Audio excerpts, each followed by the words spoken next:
दिक्कत तो इसमें तो मैं ये कहूँगा कि इंतजामिया से नावाकिफ नहीं है। वो तो जानती है इतनी बड़ी दिक्कत है। ये 3 तहसीलें हैं हमारी, बालाकोट, मनकोट और मेंढर। पूरा लोड जो है वो मेंढर पे है। और ये सरकार ने एक जो है एक दौर में एक अच्छी प्लानिंग की कि बाईपास रोड जो है वो मेंढर को दी जाए। और मुझे हैरान किस बात की है कि बाईपास का जो ब्रिज शुरू हुआ था आज से मेरे ख्याल में 5 साल 6 साल पहले शुरू हुआ था, अभी तक वो अनकम्प्लीट है। रोड अभी तक अनकम्प्लीट है। आप मेरे पीछे देखेंगे कि इस एरिया को कितना दिन ब दिन आबादी जो है वो बढ़ती जा रही है और कंस्ट्रक्शन जो है वो बढ़ती जा रही है। लोगों का लोड है सिटी पे। तो इस मामले में लेके जो है वो सरकार आज तक इसने कोई कदम नहीं उठाया है कि भाई बाईपास रोड जो है इसको कंप्लीट करना है। मुझे बड़ी हैरानगी है और मेरी ये इंतजामिया से अपील है। मैं डिबकम साहब से ये अपील करूंगा कि वो इस पर तुरंत एक्शन करे और जो है वो अपनी चिट्ठी अपने दफ्तर से जो है वो सबमिट करे सरकार को। और एक्सीलेंसी गवर्नर साहब को, एलजी साहब को मेरी तरफ से ये अपील है कि देखिए इस मामले को लेकर जो है वो आवाम बड़ी परेशान है। यहाँ पे हर 1 सेकंड के बाद जाम लगता है।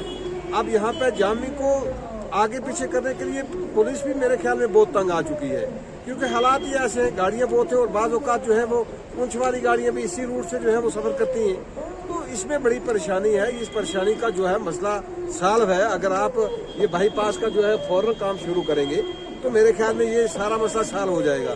बाईपास का काम बाईपास हमें भी याद, मतलब आप गाड़ी सफेद होगी हमारी। कम से कम सरकार को इस तरफ तवज्जो देनी चाहिए कि बाईपास का काम जो है वो कम से कम 1 महीने 2 महीने 3 महीने के अंदर अंदर जो है कंप्लीट हो जाना चाहिए। वार फुटिंग पे कोई काम करने होते हैं तो मेरी सरकार से अपील होगी कि वार फुटिंग पे बाईपास का काम कंप्लीट करें ताकि ये लोड कम हो, तो लोग थोड़ा सा आराम जो है वो इसमें महसूस करें कि अब कुछ हमें सफर जो है आराम से हम कर पाएंगे।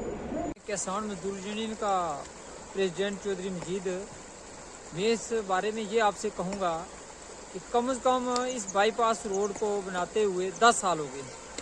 सरकार ने जो पैसा ऊपर से रिलीज़ किया है उसका अभी तक लेंटर ही पड़ा है और 10 साल हो गए हैं कि अभी तक हमारा बाईपास का काम नहीं हुआ है। मेंढर के अवाम की ये खुशकिस्मती है कि बीच में यहाँ हमारे शहर में एक डिग्री कॉलेज है, 3-4 स्कूल हैं और सिंगल रोड है। आते जाते समय बड़ा जाम लगता है। तो हम ये सोच रहे थे कि बाईपास रोड से जो है हमारी मेंढर के शहर की डेवलपमेंट होगी, लेकिन देखने में ये आ रहा है कि कोई डेवलपमेंट हुई नहीं है। हम इसको डेवलपमेंट नहीं समझते। जहाँ ये बाईपास नहीं निकाल सकते वहाँ ये और कौन सी डेवलपमेंट कर रहे हैं। सरकार से ये अपील है कि अगर ये बाईपास रोड या ये पुल जो है अगर इसमें इस गवर्नरी राज में भी न बना तो पूरी ज़िंदगी में नहीं ये बन सके। सरकार से ये अपील रहेगी कि ट्रैफिक का जो निज़ाम है शहर के अंदर सिंगल रोड है वो दुरुस्त किया जाए और इस बाईपास रोड को जल्द अज जल्द मुकम्मल किया जाए। डीसा हूँ और एलजी साहब से गुजारिश करता हूँ कि इस रोड को बाईपास जल्द अज जल्द मुकम्मल किया जाए।